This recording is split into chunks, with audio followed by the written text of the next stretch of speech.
Bonjour Carolina. Donc je présenterai Carolina Valenzuela, donc docteur en études du monde antique de l'Université Autónoma de Madrid et titulaire d'un doctorat aussi de l'Université de Barcelone.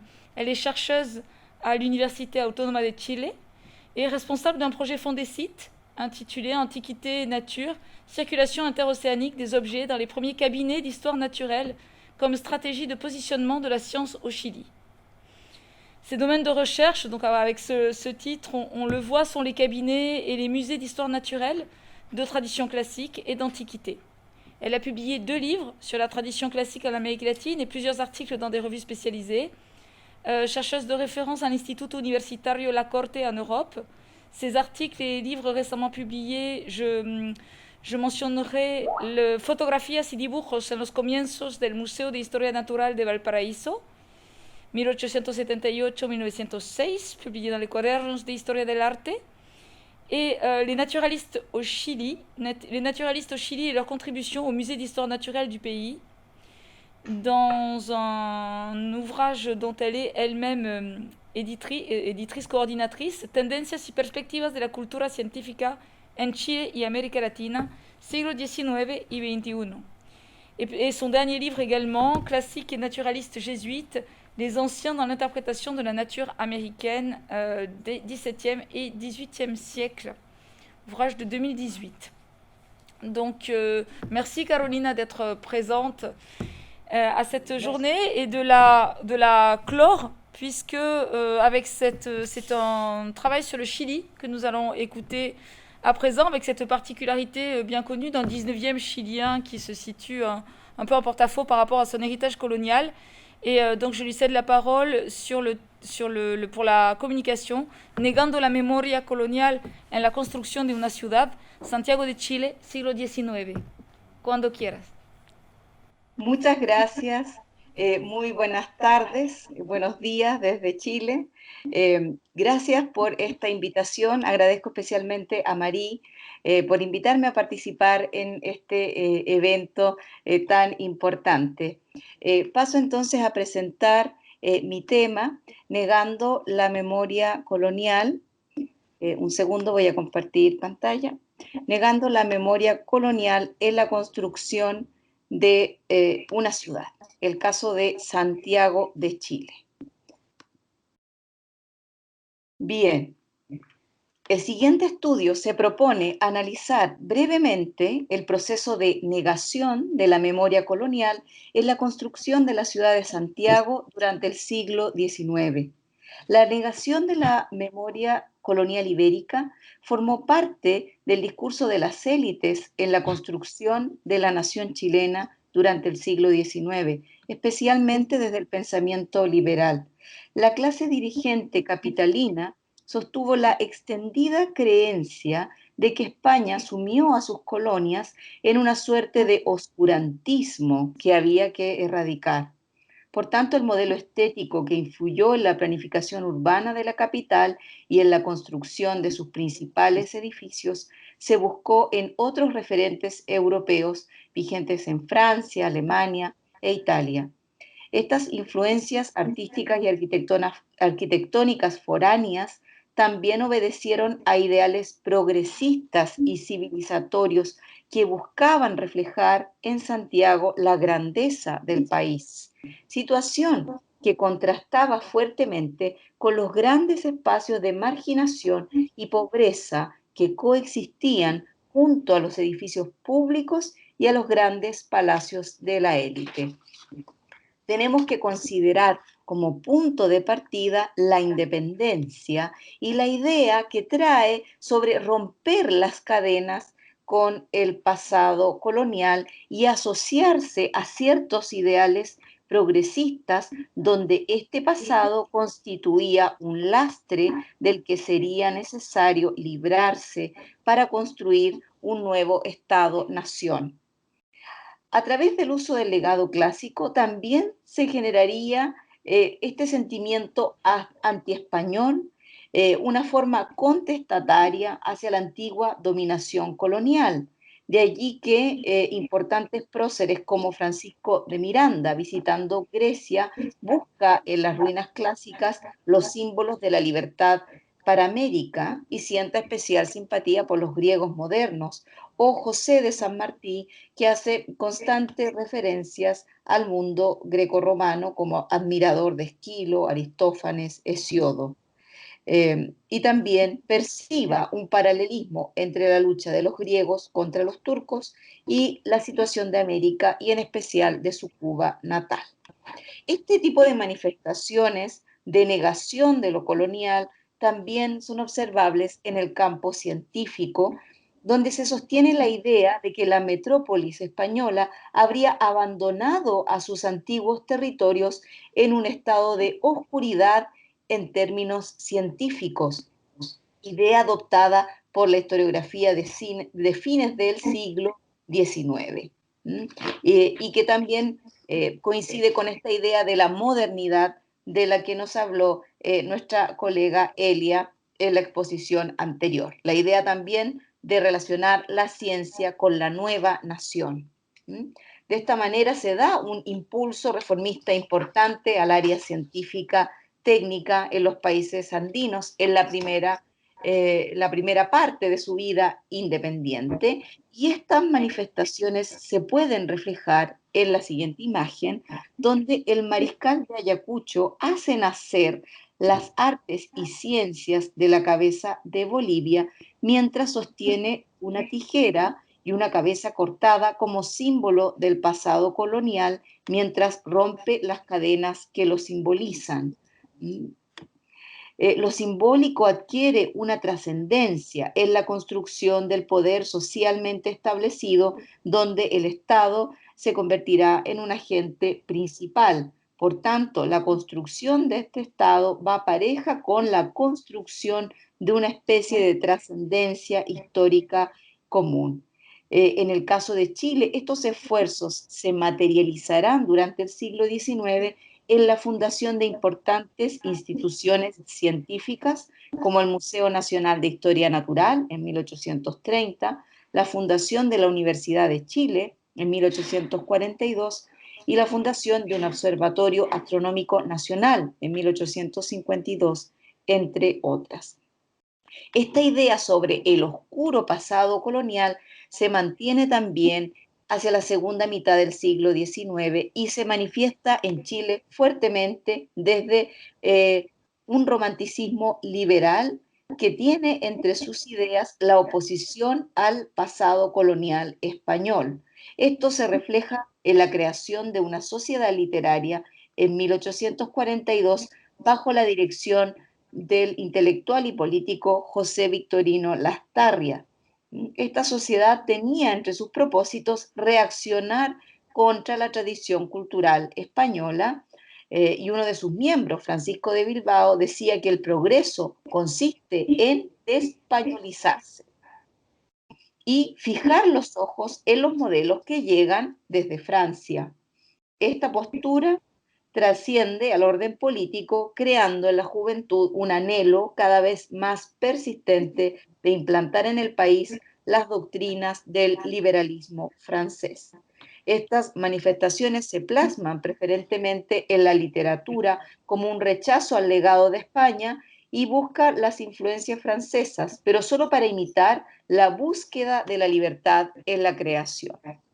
De allí que José Victorino Lastarria diga que hay una literatura que nos legó la España con su religión divina, con sus pesadas e indigestas leyes, con sus funestas y antisociales preocupaciones.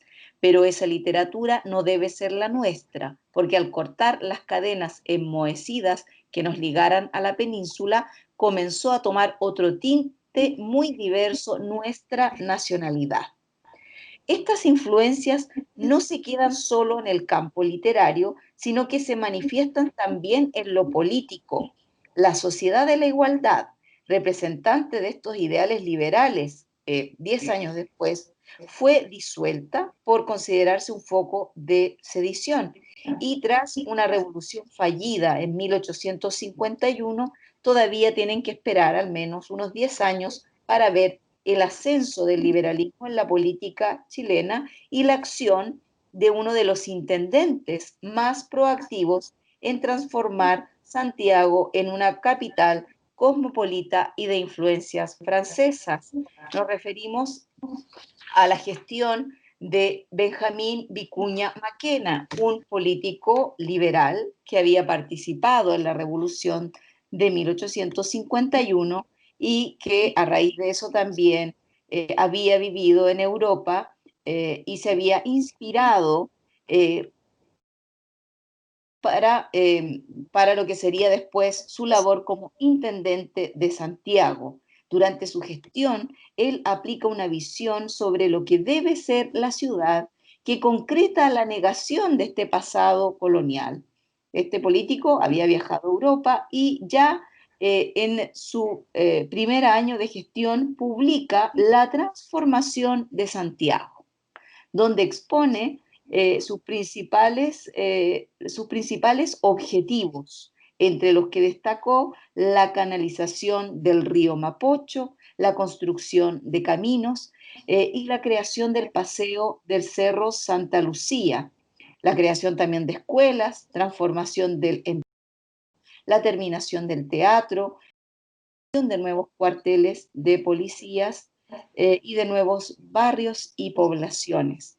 Una de sus obras más emblemáticas, de la que también existe un álbum parecido al que nos mostró nuestra colega en la exposición anterior. Él se dedica al hermoseamiento, al embellecimiento del Cerro Santa Lucía, una de sus obras más destacadas y de la que también aparece un álbum de fotografías explicativo de lo que se quiere hacer y lo que se ha hecho en este proceso de hermoseamiento del Cerro Santa Lucía.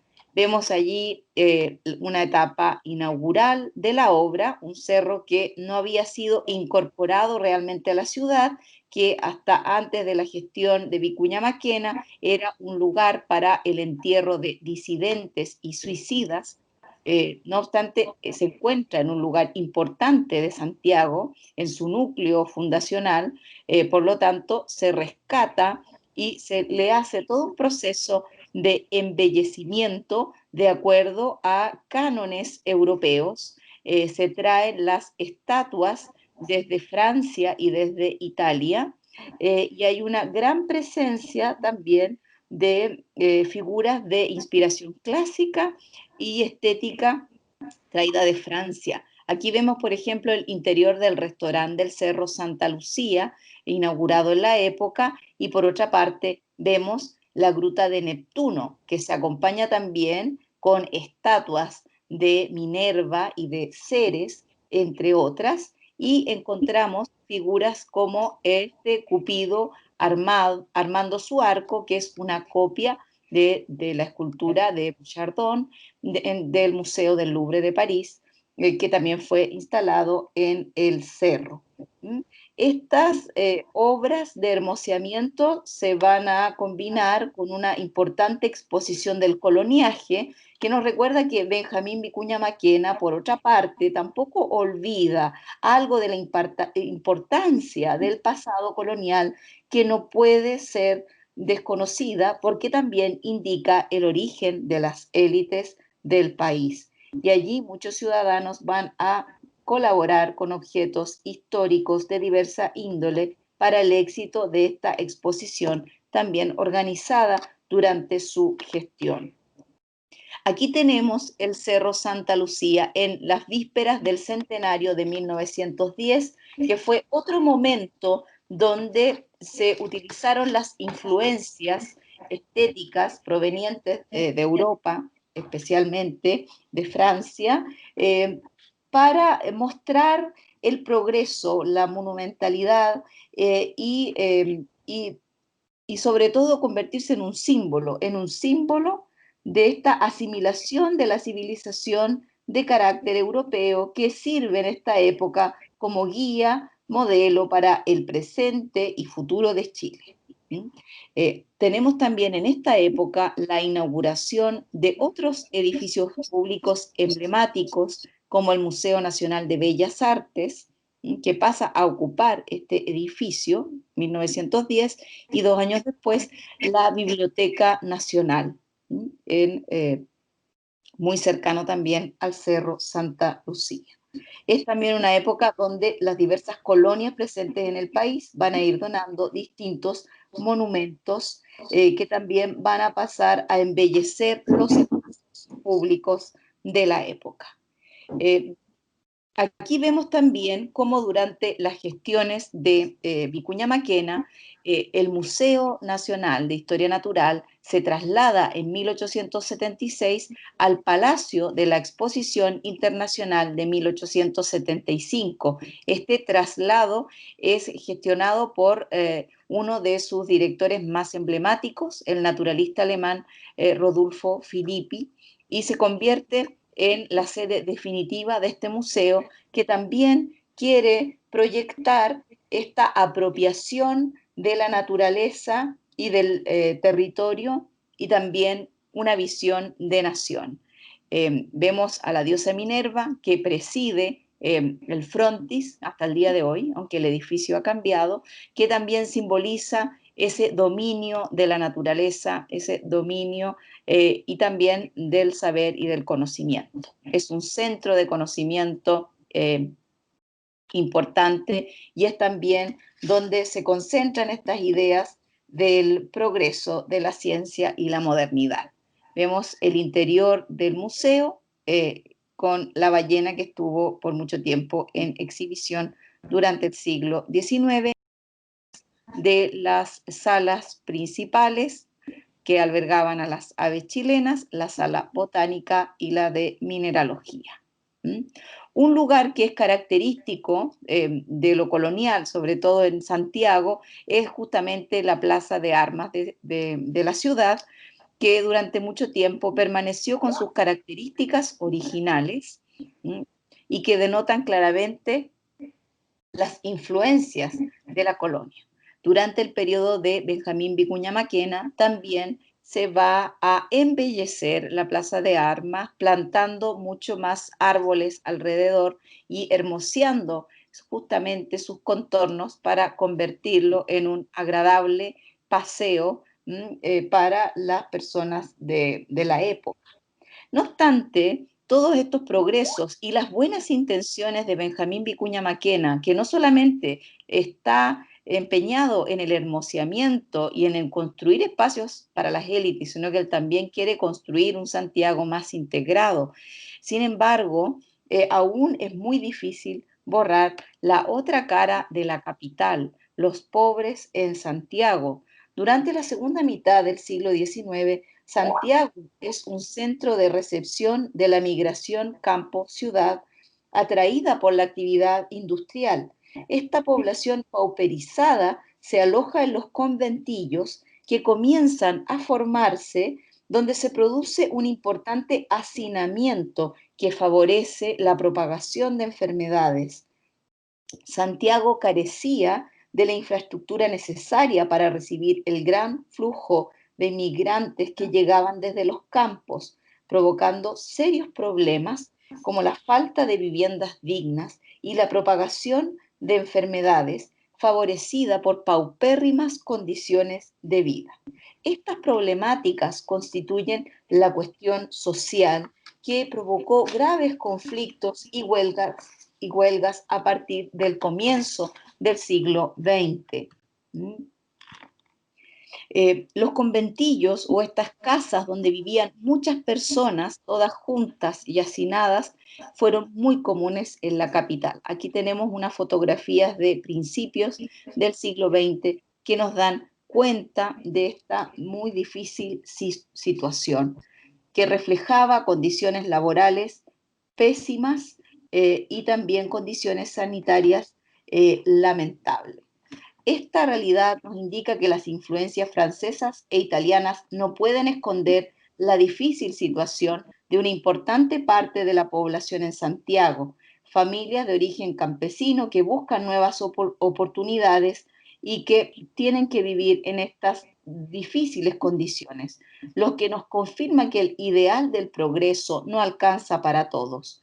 Pese a los intentos de Benjamín Vicuña Maquena por ordenar y erradicar los sectores más pobres de la capital, hoy en día los conventillos siguen siendo un problema en Santiago, agravado por la emergencia sanitaria actual, y a ellos se les suman nuevas formas de marginalidad en la capital, como los guetos verticales, que son pequeños departamentos de muy poquitos metros cuadrados que ocupan trabajadores eh, chilenos inmigrantes a precios abusivos y que los lleva a vivir también en paupérrimas condiciones de vida.